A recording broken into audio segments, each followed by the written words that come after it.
நாங்கள் 2000 ரூபா கொடுப்பதை நாங்கள் தடுக்கவில்லை.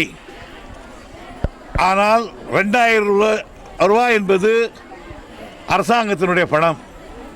அந்த அரசாங்கத்தினுடைய பணத்தை கையாளுகிற உரிமை ஒரு அரசு ஊழியர்களுக்குத்தான் உண்டு.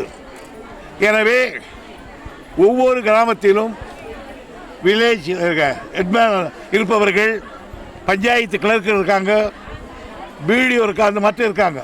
யாராக இருந்தாலும் அரசு பொறுப்பில் இருக்கிறவர்கள் அதை கொடுக்கணும்னு சொல்கிறோம்.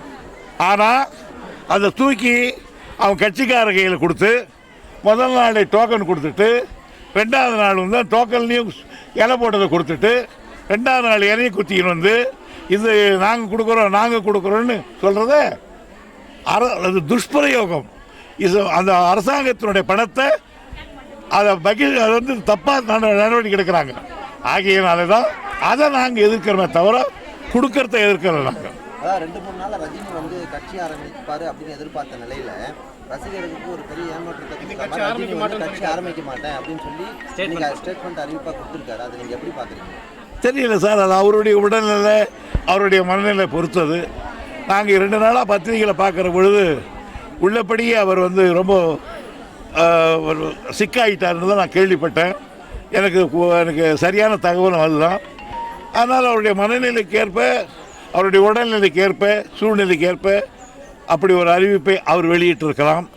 அதை பற்றி ஃபாரண்ட் ஆகி சொல்வது எனக்கு உரிமை இல்லை.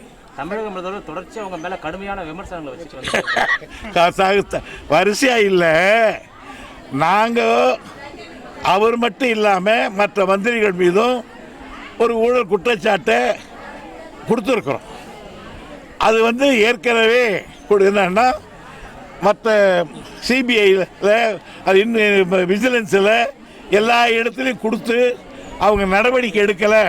அது மேலே ஃபர்தராக நீங்கள் நடவடிக்கை எடுக்கணும்னு நாங்கள் கொடுத்தோம். அவர் என்ன கேட்டிருக்காரு, என்ன துரைமுருகனுடைய சொத்து விவரத்தை வெளியிட தயாரான்னு. அவருக்கு தெரியல பாவம். அவரும் சரி நானும் சரி எங்கள் சொத்து விவரத்தை நாங்கள் தேர்தலில் நிற்கிற பொழுது நாங்கள் கிளீனாக நாமினேஷனில் குறித்து கொடுத்துருக்கோம். நான் குறித்து கொடுத்ததுக்கு மேலே ஒரு குண்டுமணி சொத்து நான் சேர்க்கலை, குண்டுமணி சேர்க்கலை, இழக்கலை இருக்கிறது அதுதான். அதனால் அவருடைய சொத்து விவரமும் எலெக்ஷனில் நாமினேஷன் போடும்போது அது இருக்குது. ஏன் சொத்து விவரம் அதில் தான் இருக்குது. ஆனால் விவரம் அதில் இருக்குன்னு அவருக்கு விவரம் தெரியல. அதுதான்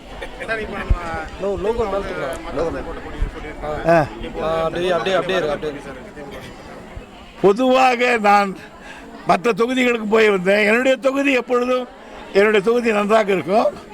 நான் நாற்றம்பள்ளியில் ஒரு ஒரு ஒரு நாள் பேசினேன். புத்தம் திருப்பத்தூர் டவுன், கந்திரி போன்ற இடங்களில் நான் பேசிட்டு வந்தேன். அதனால் மேல்பட்டி பேசினேன்.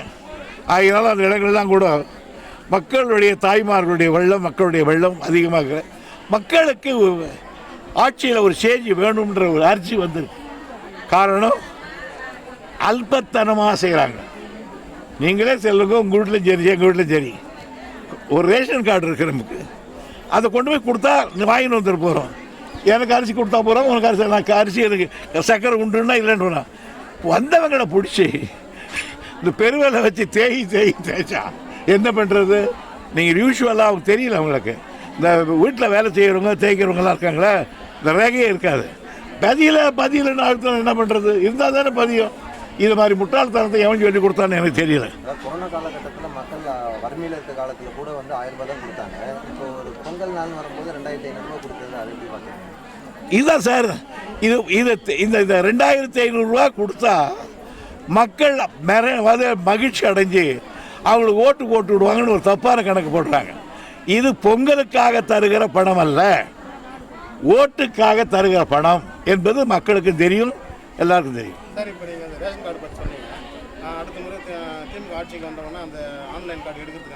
முதல் வேலை கோட்டைக்கு போகிறதுக்கு முன்னாலே எடுத்துருக்கான் போகும். ரைட்.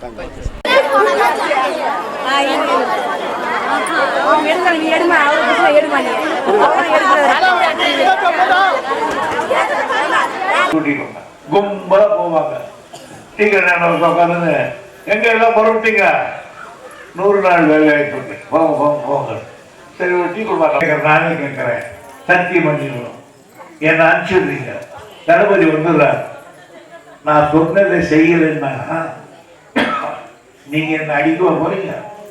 பார்க்க வேலை வாய்ப்புன்னு ஒண்ணு, அதுக்கு நீங்கள் தான் எங்க ஆட்சியில் நடந்ததுக்கும் இப்ப நடக்கிறதுக்கும் ஒரு வித்தியாசம் பார்க்கணும். எங்க ஆட்சியில் 100 நாள் வேலை வாய்ப்பு தீர்ந்துட்டீங்கன்னா வேலை முடிஞ்சு போச்சு. டீயே குடிக்கிறது அது கூட முடிஞ்சு போச்சு. போனோம், பூமியை தொட்டோம், நிமிர்ந்து பேரு தட்டு பேரு தான் நீங்க இருந்தான். அந்த மாதிரி 100 நாள் வேலை வாய்ப்பு வார்த்தை 1 நாள் கூட 2 நாள் கொடுக்குறேன். இன்னைக்கு சொல்லிட்டு போறேன், இவங்களை வர நான் விட மாட்டாங்க. இவங்களா நீங்க என்ன நீங்க மாட்டிக்கிறீங்க, விட மாட்டாங்க. ஆகையில நீங்க தண்டிக்க மாட்டீங்க, வரல. ஆகையினால அதையும் குழப்ப போயிட்டாங்க. நான் என்ன சொல்றேன்னு கேட்டா, சொன்னா செய்திருக்கோம். அதுக்கு கிட்ட போய் 1000 ரூபாய் 500 ரூபாய் உங்களுக்கு 1000 ரூபாய் கொடுக்கறது ஏமாத்துறீங்க. இது நியாயம் தானே? 100 நாள் வேலை வாய்ப்பு கொடுக்குறீங்க.